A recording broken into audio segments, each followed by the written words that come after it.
Olá, bem-vindos ao Diversearte, nosso podcast mensal que aborda como a diversidade é retratada no cinema, em séries, em livros e arte em geral. Eu sou Eduardo Stelita. E eu sou Pedro Schenck. No episódio de hoje, a gente vai conversar novamente sobre relações de gênero, sobre o filme da Barbie, dessa vez com a perspectiva delas. A gente já gravou um episódio conversando sobre Barbie pela perspectiva dos homens, e hoje a gente vai conversar sobre Barbie pela perspectiva delas. E Barbie, para quem ainda não sabe, o que a gente estava vivendo embaixo de uma pedra nas últimas semanas, é um novo filme da Greta Gerwig, que estreou no Brasil no dia 20 de julho de 2023 e conta a história da Barbie, que está se descobrindo e saindo do mundo da Barbilândia, do mundo da fantasia que a Mattel criou, e conhecendo o mundo real, e se confrontando algumas questões de equidade de gênero no mundo real. O MDB, ele colocou uma sinopse que eu achei bastante interessante, então eu vou ler rapidamente a sinopse. E esse filme tem sido muito bem recebido, então no IMDb ele já está com nota 7.4, e é o filme que atualmente está com maior relevância, o filme mais popular dentro da base de dados. A sinopse diz o seguinte: viver na terra da Barbie é ser um ser perfeito em um lugar perfeito, a menos que você tenha uma crise existencial completa ou que você seja um Ken.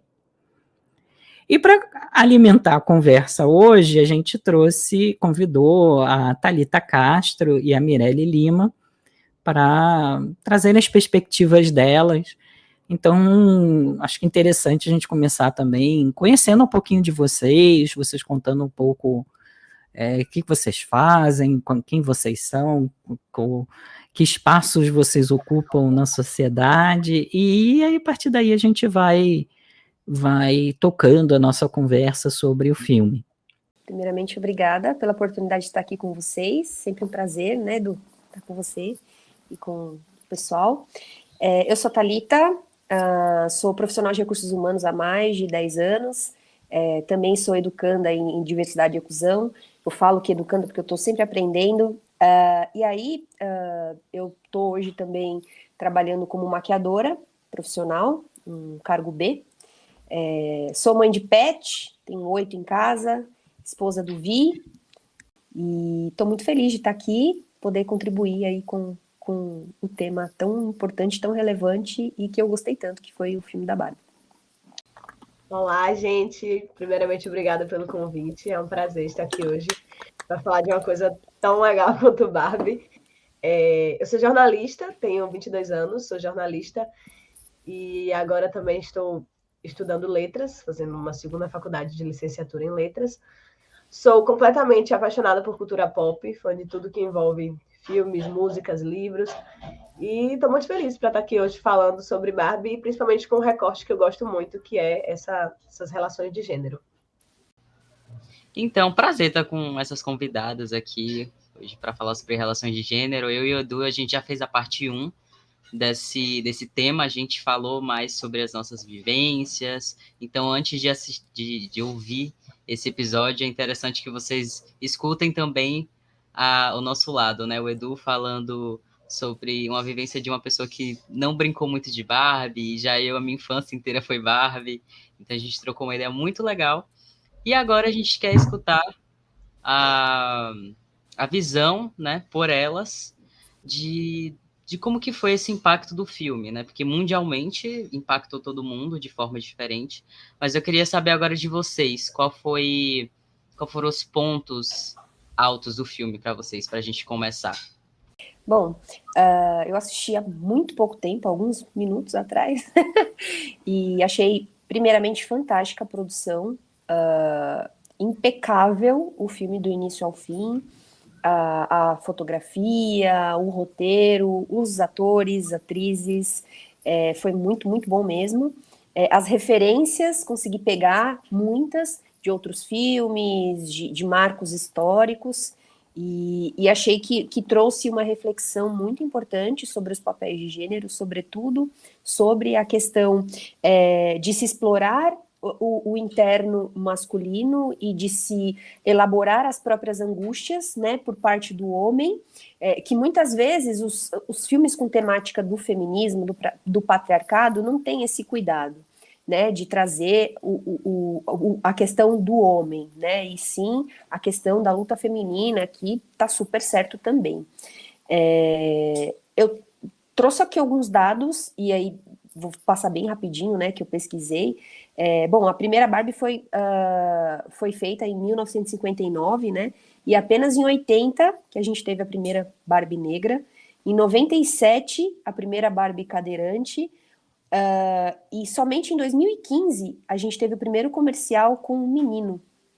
Então, que foi uma propaganda da Moschino. Então, se vê como a diversidade e inclusão caminhou, assim, bem lentamente no universo da Mattel. Então, eu acho que isso foi retratado no filme também, que eu achei super interessante. Tem várias camadas e atinge vários públicos, né? Tem o público das crianças, das adolescentes, o público mais velho, né? 50 a mais. Eu acho que todo mundo conhece a Barbie, todo mundo vai se identificar de alguma forma com as passagens do filme. E nossa super fã de Barbie, Mirelle, como é que foi a experiência aí na estreia? Foi uma experiência incrível. Eu cresci brincando de Barbie e eu cresci assistindo Barbie. Eu sempre fui muito fã dos desenhos. Eu tinha vários DVDs e até hoje eu ainda assisto, é o meu conforto, sabe? Dias tristes, dias ruins, coloco ali um filme da Barbie para assistir, porque eu tenho muito esse sentimento de nostalgia, de realmente esquecer de tudo e pensar apenas no filme, me divertir. Então, foi muito bom acompanhar todo o processo. Eu acompanhei o processo do filme da Barbie desde o início. Estava ali quando foi escolhido o elenco. A Greta é uma pessoa que eu gosto muito. Eita, próximas. Eu gosto muito dos filmes dela. Então, quando eu vi que ela ia ser a diretora, eu fiquei muito feliz. E acompanhei as fotos que vazavam, as sinopses, as coisas. E, mesmo assim, uma pessoa que acompanhou muito como eu, o filme conseguiu me surpreender. Eu acho que isso é um ponto muito positivo, porque eu podia ter chegado lá no cinema e já estar saturada, já ter a sensação de que eu já tinha assistido o filme, de tanta coisa que eu já tinha visto. Mas, ao mesmo tempo que eu tinha tudo, eu não tinha nada, porque eu não sabia para onde o filme ia. Eu sabia que ela ia para o mundo real, né, tal, mas eu não sabia o que ia acontecer. Eu não sabia para que rumo esse filme ia levar. Então, eu acho que foi um filme que conseguiu surpreender, mesmo quem que achava que já sabia de tudo. E é um filme com várias perspectivas importantes, e eu acredito que cada pessoa que assiste consegue ter uma visão diferente. É um filme que é para todo mundo, e todo mundo consegue ter uma opinião diferente sobre o filme. Então, acho que é um filme muito inteligente quando ele consegue fazer isso. Vocês estão trazendo uma perspectiva que é bacana, porque é um pouco diferente da impressão que eu tive.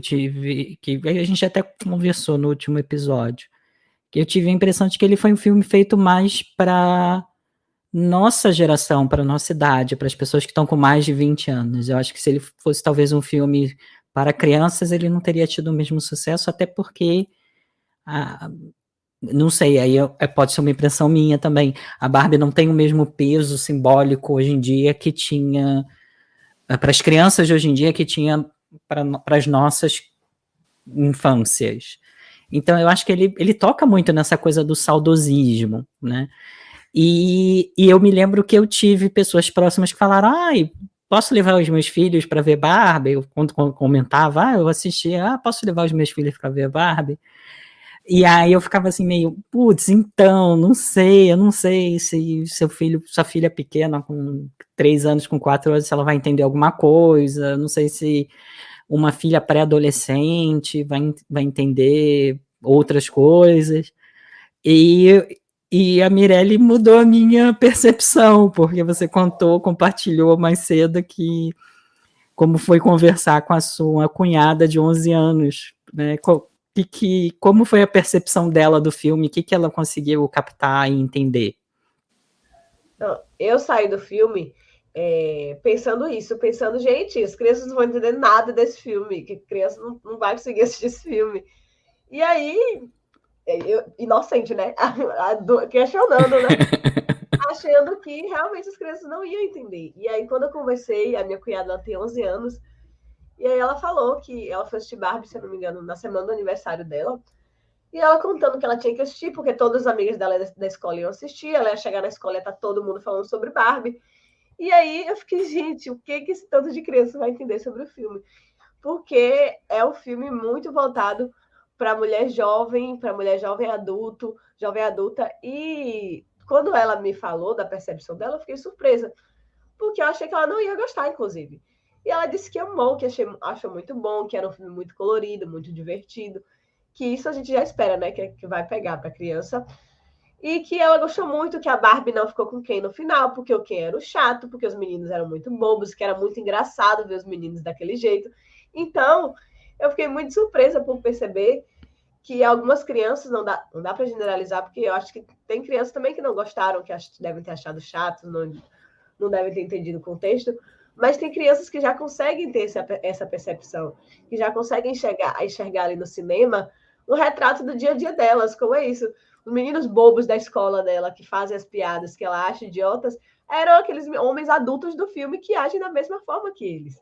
Então, é uma percepção legal também. Então, eu abri um pouco a minha mente também, porque eu saí pensando, gente, as crianças não vão entender esse filme, sabe? Eu falei, não, calma, Aurélia, dá para as crianças assistirem também. O filme não é só seu, deixa as crianças assistirem também. E elas vão ter a interpretação delas, e tá tudo bem, que do mesmo jeito que eu não vou ter a mesma interpretação de uma mulher que seja mãe que vai assistir o filme, e que para ela vai ter um peso diferente. Então é isso, eu acho que o filme consegue atender vários públicos diferentes, sem ficar preso ali em uma caixinha, em um significado só, e excluir, dizer, tal público não pode assistir esse filme. Não, ele pode, só significa que ele vai entender tanto quanto as outras pessoas. Vocês falaram sobre essa questão de representatividade, e isso que você falou, né, que você não vai entender o filme como uma pessoa que é mãe, né, como uma mulher que é mãe. O que foi mais representativo, assim, pessoalmente para vocês? Porque o Edu me fez essa pergunta e eu meio que falei, sei lá, o Alan, que tava lutando lá com elas. Foi isso que eu achei representativo para mim, assim. Claro que tem o fato de ter uma atriz trans também foi muito legal, né? Eu me senti representado de alguma forma com isso. Mas não teve nenhum personagem específico que eu falei, nossa, isso aqui para mim me marcou. Para vocês, teve algum personagem, teve alguma história, assim, que teve mais representatividade?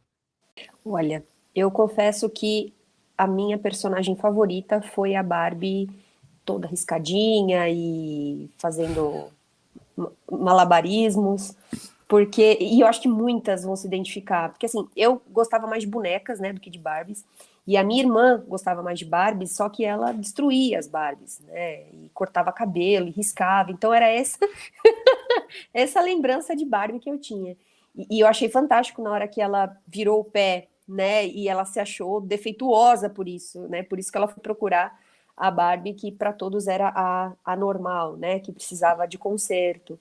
E essa referência que eles têm sobre nós somos o que as meninas brincam, né? Se as meninas estão bem felizes, elas vão brincar e a gente vai ter uma vida feliz. Se começa a bater a tristeza, a angústia, né?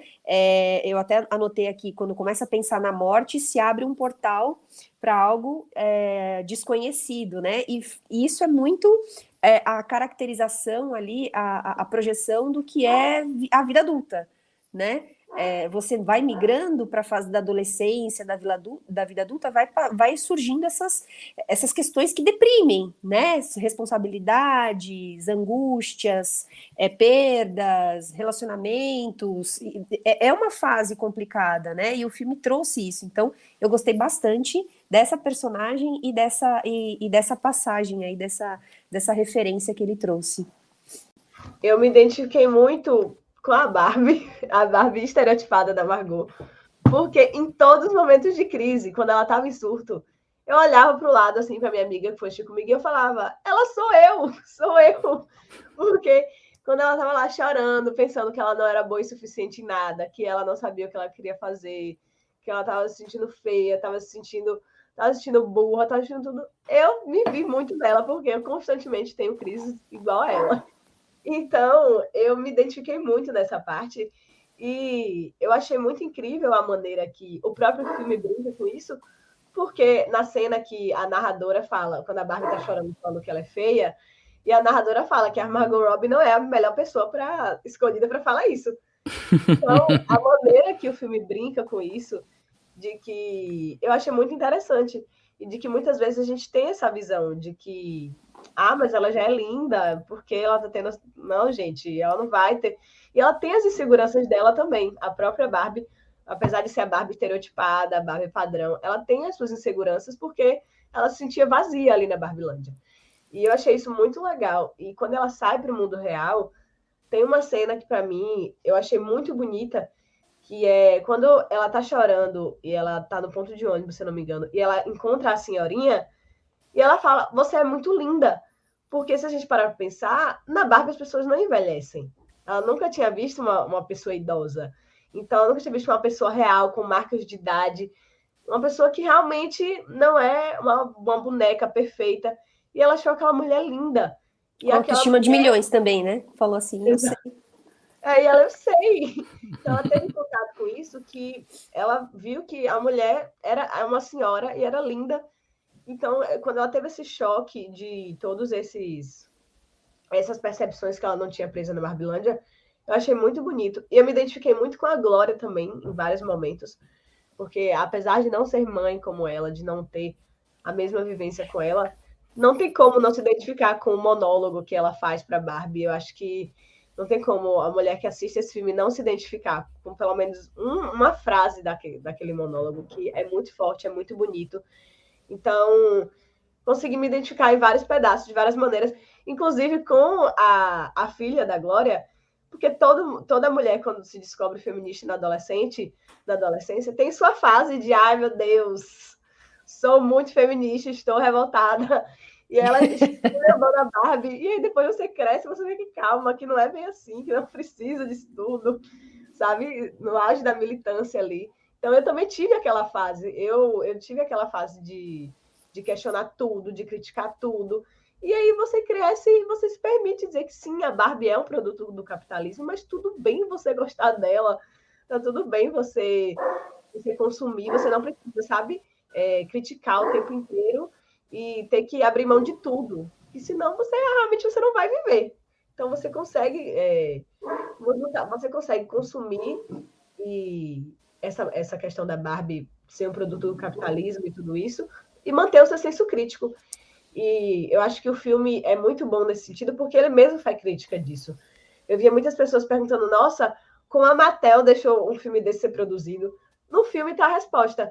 Naquela cena que, no final, que a Glória fala, vamos fazer uma Barbie real. E eles falam, não, isso não vai, as pessoas não vão gostar disso, isso não é legal. Aí o cara lá fala, não, vai dar dinheiro. Aí ele, então vamos fazer assim. É a mesma coisa, a pessoa não está preocupada em quebrar padrões, fazer Barbies, preocupada com a diversidade. Mas ela sabe que isso vai dar dinheiro. Então, o próprio filme escancara essa realidade e eu achei isso genial. Eu vi muita gente falando, né? Por que tá todo mundo indo vestir de rosa? Tipo assim, tantos problemas no mundo e a gente tá se mobilizando. Qual o problema da gente assistir um filme, gostar do filme e ir vestido de rosa, sabe? Tipo... Então, assim, o capitalismo não vai acabar se a gente não for vestido de rosa assistir Barbie. Ou se a gente for assistir Oppenheimer e não assistir Barbie. É porque eu virei hater de Oppenheimer depois que eu assisti 3 horas. Eu fui assistir Jurassic com a roupa do Jurassic, eu sempre vou uniformizada, gente. Tá tudo bem. Eu também, sempre que eu vou assistir um filme, eu coloco uma blusa diferente, que essa é a graça, né? Eu tô pagando pra assistir, então eu vou todo caracterizado. Sobre isso. Então, eu acho que não tem problema nenhum, né? O Mirelle falou da cena da menina, e eu achei muito engraçado quando chamou ela de Barbie fascista. Que tem esse meme da Barbie fascista, né? Eu acho que até a Mattel falou que era pra tirar essa fala, ou era a cena. Mas depois eu acho que a Margot Robbie falou, não, vamos deixar, porque é uma cena interessante, é interessante ver a menina já estressada com a vida, com o capitalismo, com tudo, com a Barbie humana lá falando. Então, essa cena também foi muito legal pra mim. as nossas fases, né? Eu acho que vocês trouxeram muito esse movimento, né, das nossas fases de militância e de construção da identidade, né? Então, eu também, em relação ao LGBT, eu passei por isso, né? Então, eu já fui aquela coisa do pêndulo, né? Então você vai assim para um extremo, nossa, todo encontro, toda pessoa que você conhece, a primeira coisa que você tem que dizer é que você é gay, que então você vai lá para um extremo de militância e tipo, não consuma essa marca, não consuma aquela marca, não, porque aquela pessoa falou aquilo, não pode. E, e, e aí você vai aprendendo a encontrar o meio do caminho, né? Porque você não vai, né, sair brigando com todo mundo, e nem todo mundo, e eu acho que isso é muito do trabalho da diversidade e inclusão, a gente parte do pressuposto que todo mundo conhece tudo, que todo mundo tem que saber de tudo, e que todo mundo, se você não sabe é porque você vai no Google, olha no Google. E isso definitivamente não é a minha abordagem. No Instituto, a gente sempre busca encontrar as pessoas onde elas estão, conversar com as pessoas, entender que, tipo, o vocabulário das pessoas não vai ser sempre adaptado, que as pessoas às vezes vão falar besteira, e que alguns momentos vai fazer sentido você interromper e corrigir, em outros momentos não vai fazer, em outros momentos só vai atrapalhar. Então, só vai criar resistência desnecessária, ou só vai tirar até o protagonismo de outra pessoa que pode pegar aquele espaço e pegar aquele momento e ter uma fala mais potente por quem ela é, pelo corpo que ela tem. Então, eu identifico esse processo que vocês passaram, né, e que vocês contam da adolescência. Eu tive isso com LGBT, eu estou passando um pouco em relação à neurodiversidade. A neurodiversidade é mais recente para mim, então também é mais próximo, e ainda eu estou nessa fase mais, como é que eu diria, mais quente, né? Ainda é mais quente, ainda é mais novo, né? E tem algo que vocês falaram que eu fiquei bastante pensando, como é que é essa relação com o feminismo e como é que é essa relação com o processo de se tornar uma pessoa adulta, né? De se tornar, não só uma pessoa adulta, se tornar uma mulher adulta, e das expectativas que tem sobre ser uma mulher adulta versus as expectativas que tem sobre ser um homem adulto. Como vocês percebem essa diferença, né? Eu, como eu comentei, né, achei fantástica a completude do filme em relação ao Ken, né? Eu até fiz aí uma referência à questão do falocentrismo. Então, antes a gente tinha a questão do homem ali como centro, né? Como o completo, como a figura perfeita. E aí o filme trouxe essa discussão. Na Barbilândia, a Barbie, que é a figura perfeita, que é o que completa o todo, né? E o Ken, ele fica ali sem saber qual que é o papel dele. Eu acho que isso traz uma discussão muito profunda sobre como que a gente precisa também falar sobre isso. Como a Mi falou, né, a gente tem a nossa fase de rebeldia, de pensar sobre o papel da mulher na sociedade, sobre como ainda há muito a se fazer, só que o homem ainda está ali, né, ocupando espaços, querendo ser feliz, querendo viver ao seu modo, com a mentalidade, com as vivências que ele teve, e a gente precisa, de alguma maneira, que eles sejam aliados, né? A gente não precisa se voltar contra eles, a gente precisa trazer eles para esse pensamento. Então, como fazer isso? Como coexistir, né? E aí, é super importante que as mães, que as tias, que as primas ajudem esses homens a explorarem um pouco mais do seu interno, sabe, do seu interior, a falar sobre as suas angústias, os seus conflitos, né? Porque esse homem, ele também precisa muitas vezes de ajuda, né? A mulher tem a questão do cuidado quando quer e se quer, e o homem, ele ainda, entendo eu, muitas vezes, ainda não encontrou aí qual que é o seu lugar na sociedade, por mais que a própria sociedade, historicamente, já tenha dito, olha, seu papel é esse, né? Talvez eles mesmos não estejam satisfeitos com os seus papéis, né? Então, eu acho que é super importante a gente, enquanto mulheres, trazer os homens para reflexão. Então, que bom que os homens foram assistir o filme.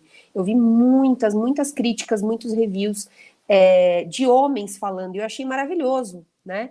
Porque os homens estão interessados no tema genuinamente, né? Não só para vender, não só para se promover, mas porque realmente eles têm alguém, né, que precisa daquela reflexão, que precisa que se traga alguns temas à mesa, né?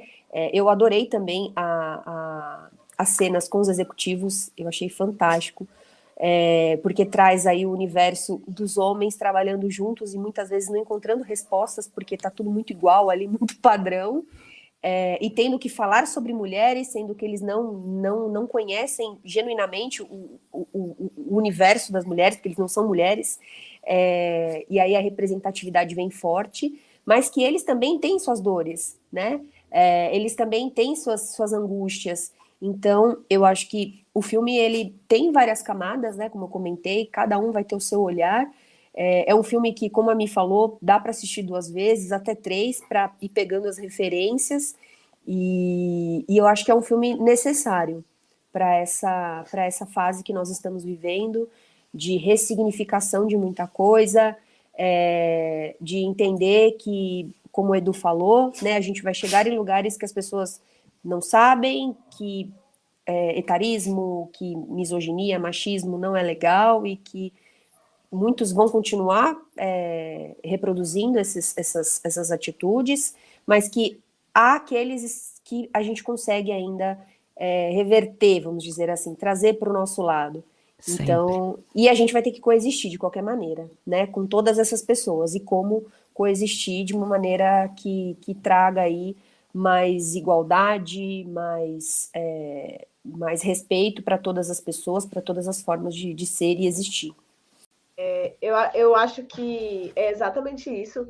E quando a gente fala disso, do homem crescer, da mulher crescer, quando a gente tem o viés dos personagens do filme que representam muito isso, que os homens seguem bobos ali, tanto que eu vi uma crítica que falava que, mas todos os homens do filme são retratados como idiotas, e eu fiquei, mas esse é o objetivo, essa é a intenção. Para mim, o melhor homem do filme é o Alan, não é o Ken, não é o Alan é perfeito. E esse é o objetivo do filme, e isso escancara muito, quando a gente vai olhar, a recepção do filme aqui fora. Dos homens falando isso, mas que idiotice, mas que esse título de rosa.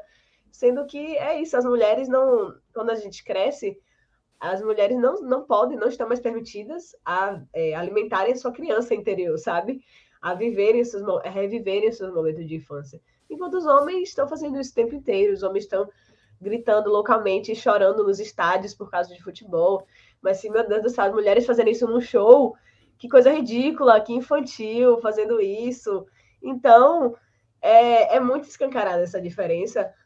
Os Homem-Aranhas no shopping, que engraçado, que legal. Agora as mulheres de rosa, meu Deus, tanta coisa mais importante no mundo e elas fazendo isso. Então, é muito nítida essa diferença. E eu acho que quando o filme fala isso, tem uma cena do filme que o Ken tá conversando com o moço e ele pergunta sobre o patriarcado e o cara fala, não, o patriarcado não acabou, só que agora a gente está sendo mais discreto. E eu acho que é exatamente isso.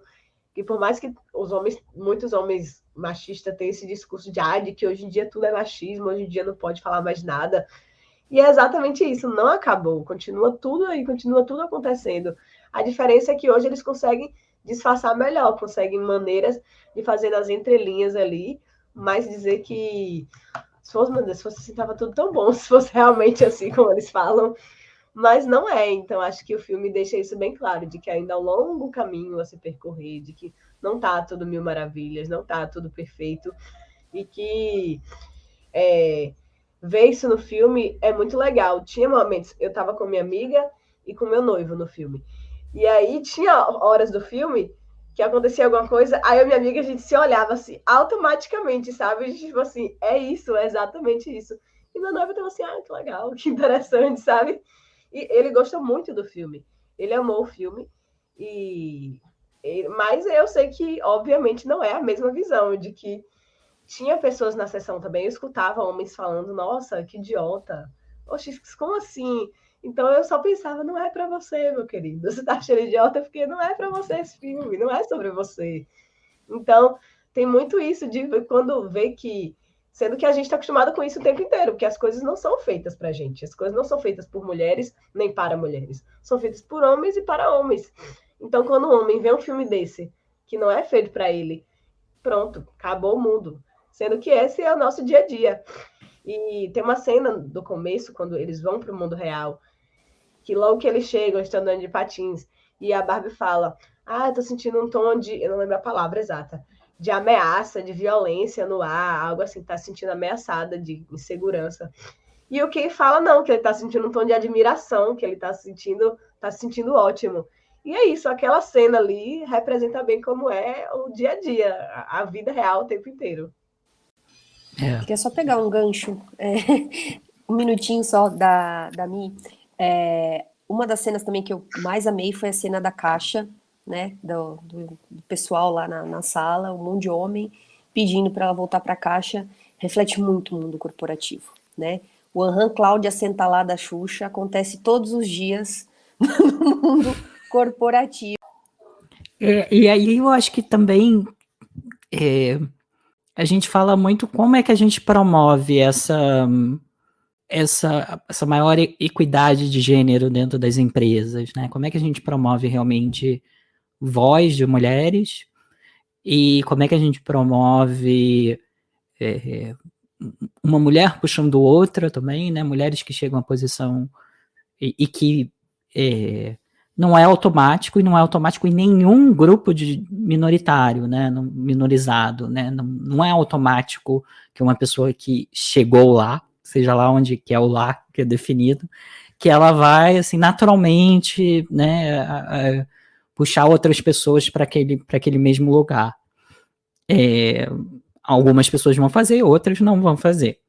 E mesmo assim, mesmo com todas as mulheres que chegam, né, em posições de destaque nas organizações, mesmo que elas puxem outras mulheres, a gente ainda vai demorar muito mais tempo se a gente tiver o apoio de homens fazendo também esse papel, né? Homens também desenvolvendo uma consciência e sendo pessoas aliadas para promover maior equidade de gênero, maior representatividade feminina, maior espaço para voz e perspectivas femininas no processo decisivo, né? Nos espaços de poder dentro das organizações.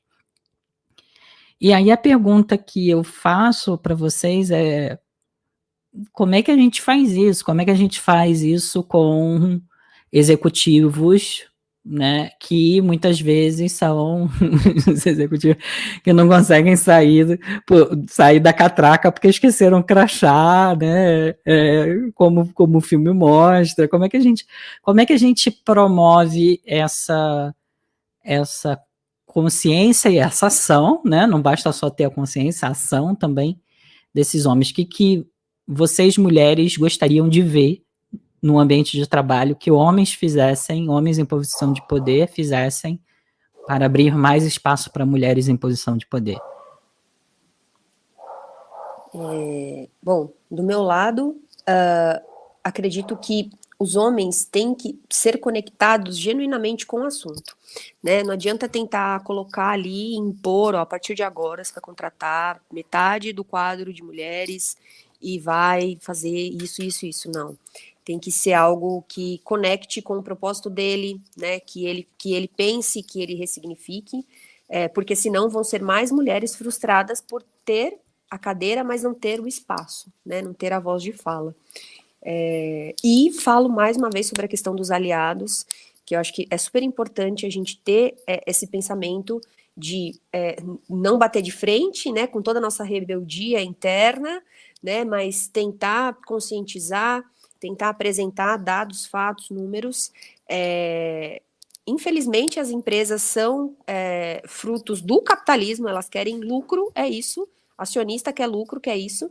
Então, tentar trazer como que isso é mais lucrativo, a diversidade e inclusão é mais lucrativa, é uma realidade.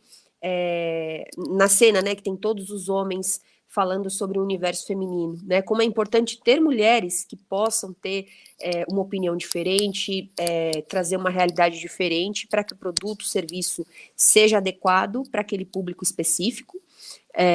Eu, inclusive, fiquei chocada quando eu descobri lá atrás que Marisa tinha a maioria do quadro de homens, né? Mas, enfim. De mulher para mulher. Eu fiquei meio chocada, mas é isso, né? Então, como que a gente muda essa realidade? E muito do que vem do próprio mercado, o mercado já pede isso. Muitas pessoas escolhem consumir produtos, serviços que tenham essa preocupação, tanto com o ambiente quanto com a diversidade e inclusão. Então, as empresas elas precisam olhar para isso e os executivos estão nesse meio, né? Então, como que conecta com eles? Para que eles entendam a necessidade urgente de se falar sobre, de se trazer mais espaço para as mulheres, como também para as pessoas negras, para pessoas trans, LGBTQIA+. Os homens se colocarem nesse papel de escuta e, assim, não tem como, porque não dá para dizer que a mulher tem que chegar no trabalho e discutir com todo mundo e falar, não, isso é errado, isso é machismo, não pode ser assim. É uma pressão muito grande, é uma cobrança muito grande, então tem vezes que a gente só vai ouvir, vai ficar calado e pensar, tá bom. Que realmente é algo muito maior em volta, é algo muito complexo para você esperar que toda vez que a mulher está no ambiente corporativo e ela ouvir uma piadinha machista, ela ouvir alguma coisa que ela tem que brigar, que ela tem que... Gente, pelo amor de Deus, não tem como. É muito cansativo, é muito desgastante e realmente tem vezes que não compensa. Tem situações que você sabe que a pessoa não vai mudar, a pessoa não vai, sabe? Que você só vai se desgastar. Então, tem situações que a gente acaba guardando para si, mas é isso, é nas pequenas coisas, é ali, nas pequenas conversas, nas pequenas falas, nas pessoas que você sabe que dá para conversar, que dá para explicar, que estão abertas. É literalmente plantar a sementinha, sabe?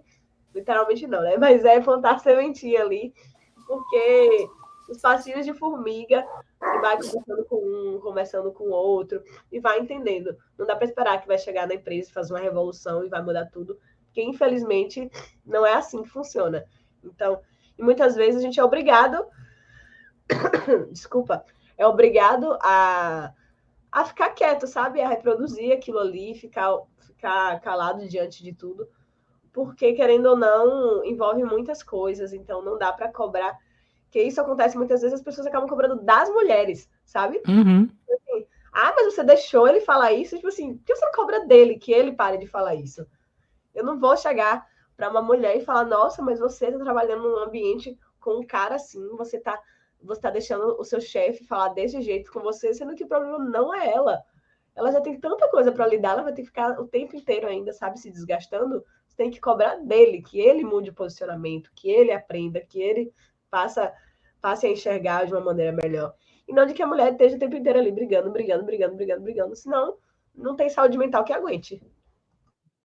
Quando a gente chega num lugar e a gente, como o Mirelle estava falando, né, não tem como a gente chegar e já...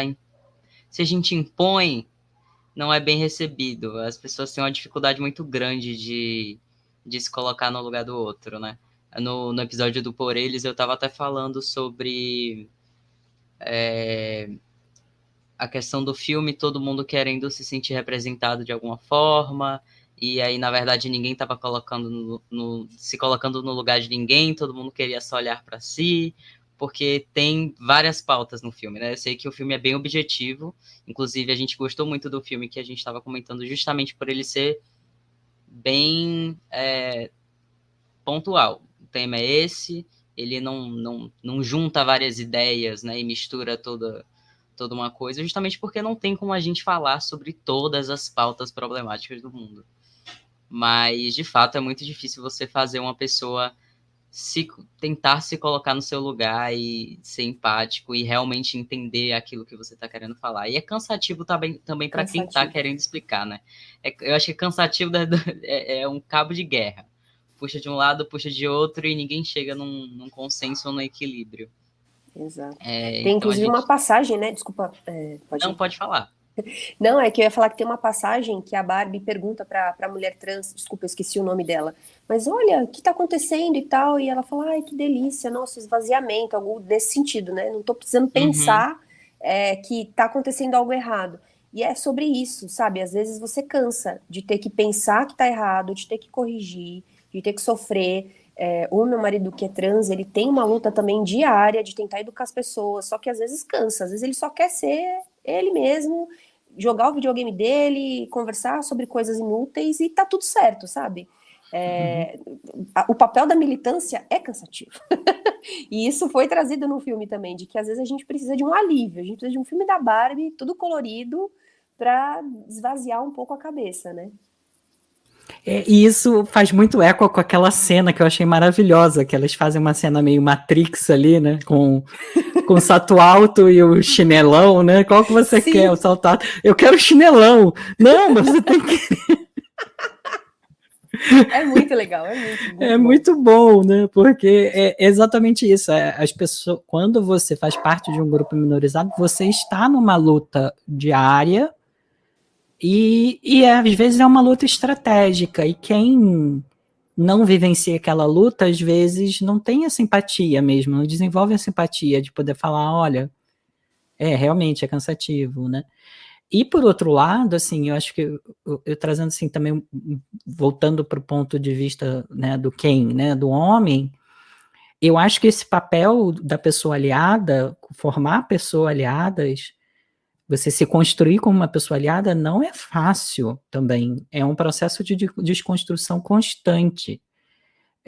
Eu na minha jornada, eu às vezes fico muito me perguntando, e na época que eu estava assistindo o filme, por um acaso estava acontecendo uma situação também que eu estava tendo que lidar, uma situação um pouco complexa de ambiente de trabalho, em que eu estava tendo que lidar com questões que envolviam duas mulheres, e eu fiquei assim, não, peraí, qual é o meu papel? Qual é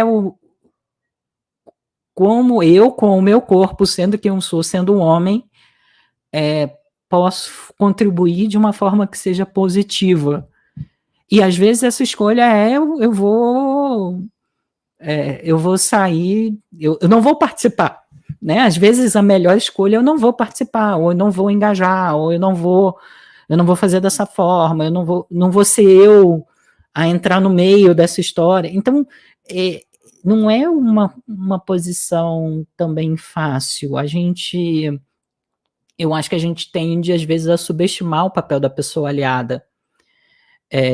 A pessoa aliada vai errar, a pessoa aliada vai falar besteira, a pessoa aliada vai, às vezes, né, você vai falar, nossa, mas eu achei que, né, você estava do meu lado e não está mais, né, então, é uma posição também difícil e que eu percebo muitas vezes quando eu faço, né, programas, muito programa de desenvolvimento de liderança inclusiva, muito angústia de alguns homens brancos, né, homens brancos heterossexuais, cisgêneros, sem deficiência, né, e essa angústia no sentido de, tipo, como é que eu faço se eu cometer um erro?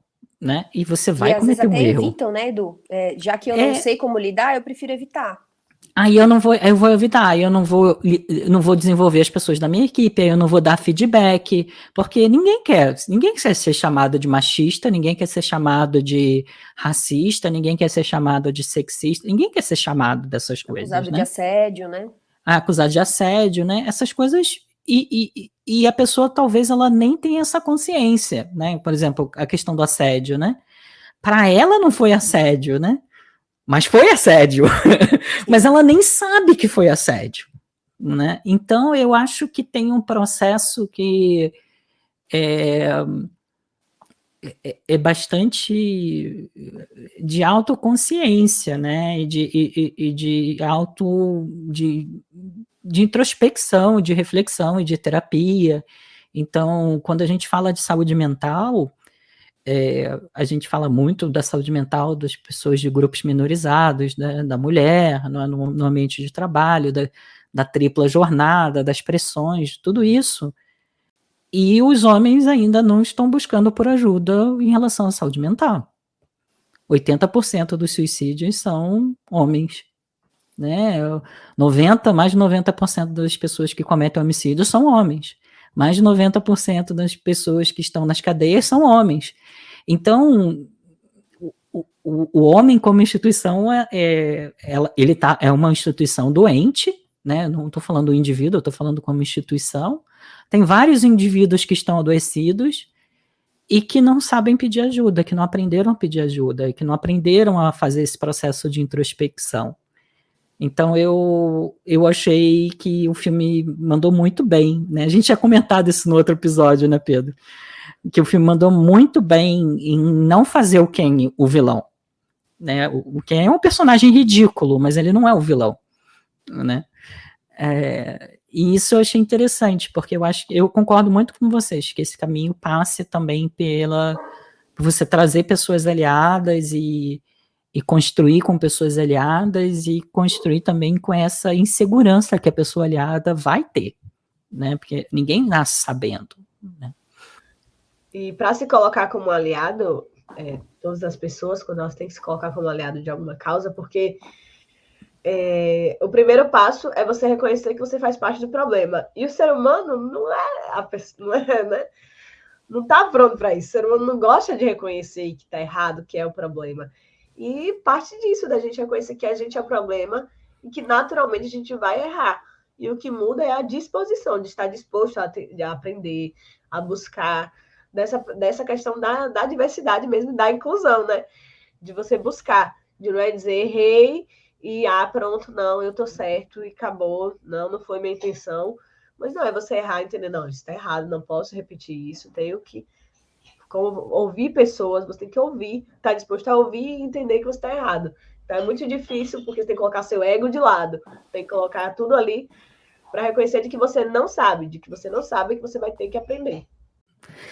E, gente, eu tinha uma última pergunta, que é mais assim, uma inquietação, né? A gente veio de um mundo em que se falava, as mulheres, e ainda a gente ouve muito, né? Mulheres são assim, homens são assado. Quando a gente tem estudos que mostram avaliações de desempenho e os adjetivos que são usados para avaliar o desempenho e as competências das mulheres são muito diferentes dos adjetivos que são utilizados para avaliar o desempenho e comportamento dos homens, que tem bastante a ver com esse discurso que a Glória faz no meio do filme, né, que a Mirelle mencionou, e tem também muitos estereótipos associados, né, às competências que são das mulheres e as competências que são do homem, e hoje em dia eu vejo cada vez mais a sociedade desconstruindo essa ideia de que mulheres são desse jeito e homens são daquele, não faz parte da pessoa, né?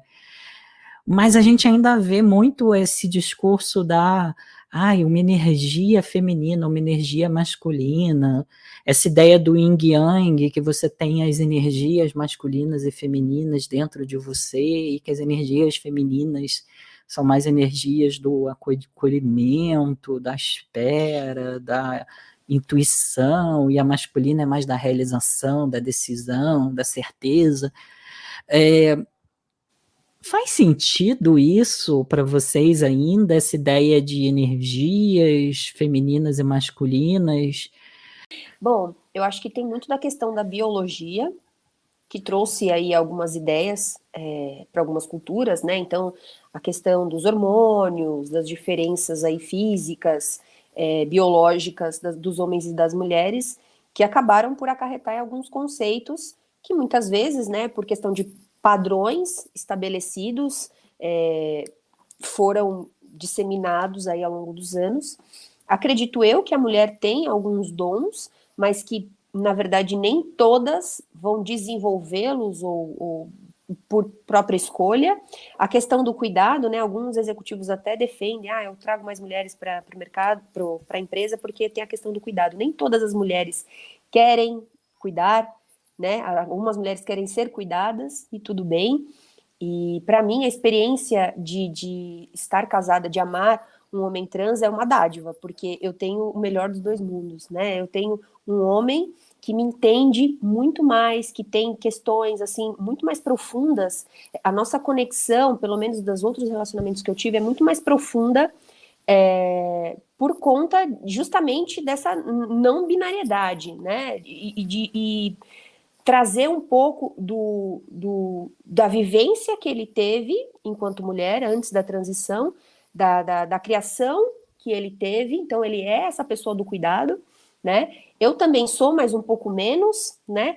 E tá tudo certo, né? Então, eu acho que a gente precisa rever essas questões para não colocar em caixinhas, né? Então, a mulher pode ter um dom, um instinto, uma intuição aflorada, mas ela pode também, né, ter elementos do universo masculino, pode ter uma biologia X ou Y, pode ter um reconhecimento de gênero X ou Y, e tá tudo certo. Então é importante a gente tentar se policiar para que o outro tenha oportunidades de ser quem é, né? Eu faço entrevistas também e tomo até alguns cuidados, porque muitas vezes algumas pessoas me entrevistaram e falaram assim: ah, você é casada? Sou. Ah, mas o seu marido faz o quê? Na época, meu marido ainda não era um homem trans, era uma mulher. Então, até isso, às vezes a gente tem que tomar esse cuidado, né? Para não generalizar, para colocar tudo na nossa caixinha padrão e tentar se abrir, né? Se abrir para outras oportunidades, outras formas de vida.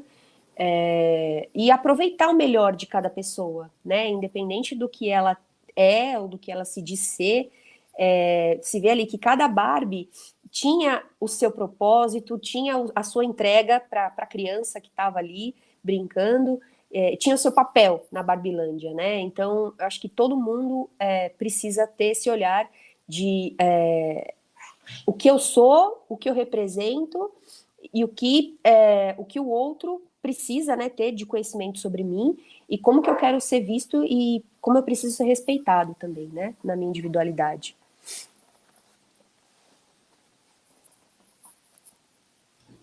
Mi, quer falar? Pode falar você primeiro. Eu só vou complementar mesmo a fala da Thalita, que eu concordo com tudo que ela disse. Que eu me lembrei agora que em alguns momentos depois da transição, né, já tive alguns comportamentos que eu ouvi a pessoa falando: ah, é homem mesmo, né? Olha como ele, olha o que ele tá fazendo. Sendo que eu cresci, eu fui criado, eu fui educado de uma forma, né? E também não tem como falar, né, biologicamente falando, em relação ao hormônio, nada. Então, realmente, alguns comportamentos, eles são passados, eles são ensinados. Então, não tem como a gente falar de comportamentos de homem e comportamento de mulher, né? E teve muita essa dualidade ao longo da minha transição, e é uma coisa que eu fiquei me questionando, tipo, em relação a comportamentos e a gestos e a coisas enquanto eu estava transicionando, né? Já foi até questionado até por psicólogas em relação a isso. Ah, já escutei uma psicóloga falando: não acho que você seja homem, não, porque você senta de tal jeito, porque você age de tal jeito. Então, a própria sociedade faz isso com a nossa cabeça, né? De comportamentos de mulher e de homem. Né? Então, essa coisa de energia feminina, energia masculina, para mim, não existe, não tem isso de energia, simplesmente a forma como a gente foi educado, foi criado. E o que a gente acha de positivo e negativo nessas formas, né, de como a gente vê mulher agindo, como a gente vê homem agindo, a gente traz pra gente. Então, enquanto lido como uma mulher lésbica, as pessoas falavam que eu tinha comportamentos muito masculinos para uma mulher. Enquanto lido como um homem pela sociedade, as pessoas falam que eu tenho comportamentos muito femininos. Então eu já deixei de ouvir as pessoas, porque independente do que eu faça, eu vou ser colocado numa caixa. Então, assim, simplesmente não existe isso. As pessoas vão tentar colocar a gente numa caixa, independente de como a gente se identificar, e falar para as pessoas como a gente se identifica. Isso, as pessoas sempre vão tentar colocar a gente numa caixinha, só que o ser humano é constante, a gente muda o tempo inteiro e a gente muda de gosto, a gente muda de tudo. Então não dá para querer englobar todo mundo assim, dizer energia feminina, energia masculina, porque não é assim que funciona. Porque é tanta coisa, são tantas facetas que tem diferente de uma pessoa para outra. E tantas coisas que mudam. Muda a idade, muda o local que ela vive, muda a infância dela como foi, muda a relação com os pais, muda a profissão. Cada pequena coisinha que essa pessoa tem muda a vivência dela. Então a gente colocar tudo isso numa caixinha é muito difícil, sabe? Ver as pessoas fazendo isso. E é o normal para as pessoas, né? Porque às vezes eu sempre falo isso, que a gente às vezes vive numa bolha de pessoas da nossa idade, de pessoas bem informadas, de pessoas de mente aberta. Quando a gente para pensar que, infelizmente, o mundo lá fora não é assim, de que as pessoas não vão ver isso assim. Então, eu ainda escuto muito isso. Por exemplo, eu sou uma pessoa que eu sempre gosto muito de coisas coloridas, eu sou uma pessoa muito colorida. E aí, as pessoas não me... Tem lugares que eu chego que, mas ao mesmo tempo eu sou uma jornalista que cobre política. Então, tem ambientes que eu chego que eu deixo de ser levada a sério pelo acessório que eu estou usando, pela roupa que eu estou usando, sabe? Quando a pessoa conversa comigo, mas você é uma mulher tão inteligente e gosta de escutar funk, gosta de fazer isso, gosta de fazer aquilo, sabe? Então, as pessoas o tempo inteiro estão colocando a gente numa caixinha. E seja disso de gênero, seja de idade. Nossa, você não tem mais idade para isso. Nossa, mas dessa idade fazendo isso, dessa idade assistindo desenho, dessa idade, sabe? Então, a mesma coisa com as mães, como o filme mostra muito isso, a personagem da Glória, que a filha dela esquecia de ver ela como uma mulher e só via ela como uma mãe. Então, eu esquecia que aquela mãe dela também teve sua infância, também teve seus sonhos, também tem suas frustrações, seus momentos de querer relembrar isso. Então, o filme, que a partir do momento que a mulher vira mãe, ela não é mais nada, né? Ela só é mãe. A personalidade dela é mãe. Então, quando a gente vê a filha da Glória agindo como uma adolescente, né? E a partir do momento quando ela vai para Barbilândia, que ela vê a mãe empolgada, a mãe feliz vendo a Barbie, a gente vê que ela é mãe, mas antes de ser mãe, ela é uma mulher. Ela é uma mulher que passa por várias questões no dia a dia. Ela foi uma criança, um dia ela também foi adolescente, sabe? Então, eu acho muito legal, acho que o filme também mostra isso. E do lado de cá também, de que a gente, antes de ser tudo, a gente também foi criança, a gente também teve nossos gostos, nossas coisas, e que independente se é o que as pessoas esperam ou não, são especiais pra gente. E que a gente não pode abrir mão disso, sabe? Que a gente tá tudo bem, a gente ainda gostar dessas coisas, a gente querer relembrar isso tudo, e fugir dessa caixinha que colocam a gente. O tempo inteiro a gente tem que estar fugindo disso. Isso aí. Nossa, fechou super bem o episódio. Vamos para as dicas?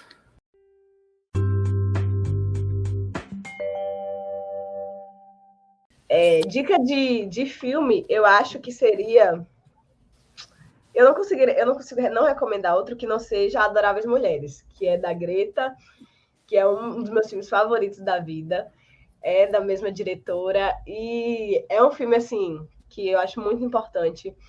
Tem gente que não gosta dele, que fala que é bobo, que assim... Mas é isso, é um filme que mexe muito comigo, que eu acho muito... que trata de questões muito importantes. Óbvio que no recorte que ele traz. Fala de mulheres de determinado local, de determinada cor, de determinada idade. Então, assim... tem que ter essa visão crítica, sabe? De que ele não engloba tudo, mas que ele é um filme... No que ele se propõe, eu acho muito bom. E, da mesma maneira, eu indico o livro também, porque é inspirado em um livro, o livro Mulherzinhas. Mas eu também pensei em um livro e uma série, que eu acho que encaixam muito com a mensagem da Barbie. The Marvelous Mr. Maisel, que é uma das minhas séries favoritas da vida, e que eu acho que tem tudo a ver com a mensagem de Barbie. De outra maneira, de outra forma, mas... é uma série incrível. E tem um livro que eu recomendo muito, chamado Biblioteca da Meia-Noite. Esse livro, eu já pensei mais na questão da crise existencial da Barbie e dos Kens, de tudo isso, que é um livro em que a personagem, ela tá, assim, no esgotamento de saúde mental, e ela pensa que a vida dela não faz mais sentido. E ela começa a repensar, ela pensa que ela tá pobre, que ela tá sozinha, que sabe? E ela começa a repensar e ela decide que ela vai acabar com a vida dela. E aí, quando ela tem essa decisão, ela vai parar em uma biblioteca, que é um livro mais fantasioso, né? Mas é um livro que ela fica numa biblioteca que fala que é entre a vida e a morte, essa biblioteca. Que cada livro desse é uma escolha diferente de vida que ela tomou. Então, ela começa a abrir os livros e ver como seria a vida dela se ela tivesse tomado cada decisão que ela repensa. Se eu tivesse ficado com fulano, se eu tivesse escolhido tal profissão, como a vida dela. E aí é o livro que traz essa mensagem de que, independente das escolhas, independente de tudo, ela ia encontrar problemas, ela ia ter momentos infelizes, e que não existe essa felicidade ideal, essa felicidade estereotipada como as pessoas pensam, esse mundo ideal, que é o que Barbie aponta muito. Não existe a Barbilândia, até a Barbilândia tem problemas, então não existe essa felicidade, esse mundo perfeito em que a gente sempre vai se sentir bonita, inteligente, feliz. E eu acho que esse livro fala muito disso. Então, eu deixo essas 3 indicações, de um livro, uma série e um filme. Ótimo. Thalita? Bom, ai, gente, difícil, mas vamos lá. Anne with an E, uma das minhas séries preferidas, que é a história da Anne. Conta um pouquinho sobre como foi a infância dela, como criança órfã, né, e todas as questões relacionadas ao início, né, da sociedade e o papel da mulher, das meninas e das mulheres. Bridgerton, acho que muita gente já assistiu, que também fala sobre sociedade, sobre papéis da mulher. Esse último, né, da Queen Charlotte, para mim foi o melhor, né, que traz aí a questão do papel da mulher no casamento enfim. E sobre a questão da saúde mental também eu achei fantástico. Edu me fez a Máxima Amanda, então recomendo aí o livro O Perigo de uma História Única, que fala justamente sobre o cuidado que a gente tem que ter em criar estereótipos, sobre todos os tipos de pessoas, né? Não só a mulher padrão, mas também a mulher negra, sobre as pessoas indígenas, enfim. E também gosto muito do filme Estrelas Além do Tempo, né? Que quebra aí uns tabus, que mostra também um pouco sobre as lutas femininas dentro do mercado de trabalho. Acho que é isso, assim, que me vem à mente. Tem vários conteúdos, vários livros sobre o tema, mas acho que esses, assim, foram os que me vieram mais rápido. Olha, legal. Legal. Várias dicas aqui, várias dicas muito boas. E eu vou dar 2 dicas. Também um filme da Greta, que eu acho que conecta um pouco com esse processo que vocês mencionaram de chegar na fase adulta, que é o Lady Bird, né? É um filme que tem algumas pessoas que gostam menos. Eu gostei muito, eu achei um filme muito legal.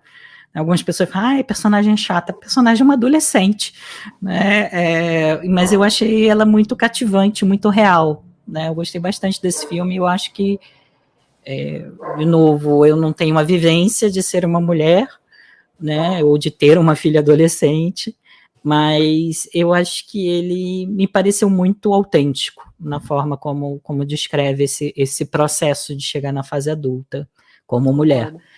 E um outro é um filme de alguns anos atrás, é o Frida, porque a Frida Kahlo, ela é uma personagem que eu acho, é uma pessoa, né? Não é uma personagem, mas é uma pessoa que ela talvez tenha um legado tão ambíguo quanto o da Mattel, né? Ela é vista como símbolo feminista e, ao mesmo tempo, vista como símbolo não feminista, e ela tem essa ambiguidade nela, e é uma história lindíssima. É uma pessoa, além de extremamente talentosa e criativa, é uma pessoa realmente com uma história muito interessante, muito bonita, e que foge dessa caixinha, né? Então, eu achei bastante interessante esse filme. É um filme que realmente emociona, e emociona desde os primeiros minutos, porque ela teve um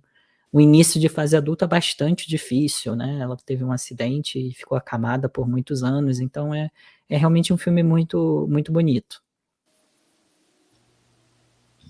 Queria dizer que eu vou abrir uma hashtag contra a Mirelle, porque eu indiquei Adoráveis Mulheres no episódio passado, e eu ia indicar a maravilhosa Mrs. Maisel agora. E aí eu tive que procurar outra coisa que eu ainda não indiquei aqui, porque tá ficando difícil as Eu tenho culpa que indicações. nosso gosto é muito parecido. É muito parecido. Eu ia indicar uma série que eu já indiquei aqui, que é Fleabag, mas eu já indiquei, aí eu fui procurar outra coisa. E eu lembrei de uma série da Netflix que é do Spike Lee. Ela foi cancelada, mas tem 2 temporadas. Chama Ela Quer Tudo, que é uma série bem legal também, é uma série bem curtinha. E apesar de que é voltado mais aos relacionamentos da personagem principal, aborda feminismo na série, aborda temas como assédio também, de uma forma bem... Eu acho que seria para todos os públicos, sabe? Eu acho que aborda de uma forma legal. E Fleabag também vou indicar, sempre vou indicar, onde eu tiver vou indicar, porque querendo ou não aborda também muitos temas que foram retratados no filme da Barbie. A própria personagem passa por... Acho que essa coisa dela tentar convencer as pessoas de que ela é capaz de fazer as coisas, né? Ela é capaz de cuidar do café dela, ela é capaz de ser uma irmã boa, capaz de ser uma filha boa. E, enfim, vou indicar essas duas, porque eu já indiquei as outras, já falei sobre Adoráveis Mulheres também, mas todas as recomendações acho que são válidas aqui. E é isso. Alguém quer complementar antes da gente finalizar? Recomendem suas redes e trabalhos que as pessoas possam acessar e conhecer um pouco mais de vocês. Esse é o momento marketing que a gente abre para vocês indicarem. Momento jabá. Bom, eu tô no Instagram como Thalita SR Castro, tô no LinkedIn também, Thalita Soares de Castro. Quem quiser aí falar sobre diversidade e inclusão, maquiagem, RH, estamos aí para isso. E Barbie também, para falar de novo, porque eu amei, vou assistir de novo, inclusive. Meu Instagram é itsmirelli_, Mirelli com 2 L's e E no final.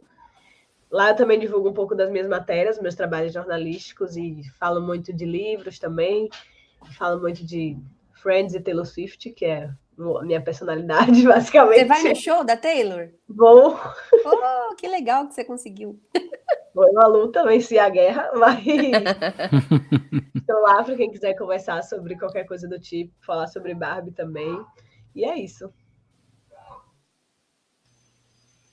Então a gente encerra o episódio por aqui. Gostaria de agradecer a presença de vocês e as falas de vocês, que com certeza para todo mundo que escutar e para a gente, né, para mim, para o Edu, foi essencial, né, para a gente até entender mais o filme, para como que todo mundo, a visão de todo mundo, que eu tenho certeza que esse filme foi diferente para todo mundo, né, impactou de diversas formas para todo mundo. Então vou pegar aqui meu textinho de encerramento, que a gente costuma falar no final. Hoje tivemos um papo incrível com a Thalita e com a Mirelle sobre relações de gênero. Se você ouvinte quiser sugerir séries ou filmes para os próximos episódios, deixe um comentário para a gente no nosso perfil no Instagram, que é @diversiartepodcast, ou se preferir, estamos também no Instagram com nossos perfis pessoais, @pedroschenck e @edu.estelita com 2 L's. Foi um prazer estar com vocês hoje. Obrigado por nos escutar e até o próximo episódio para mais uma conversa sobre diversidade e arte.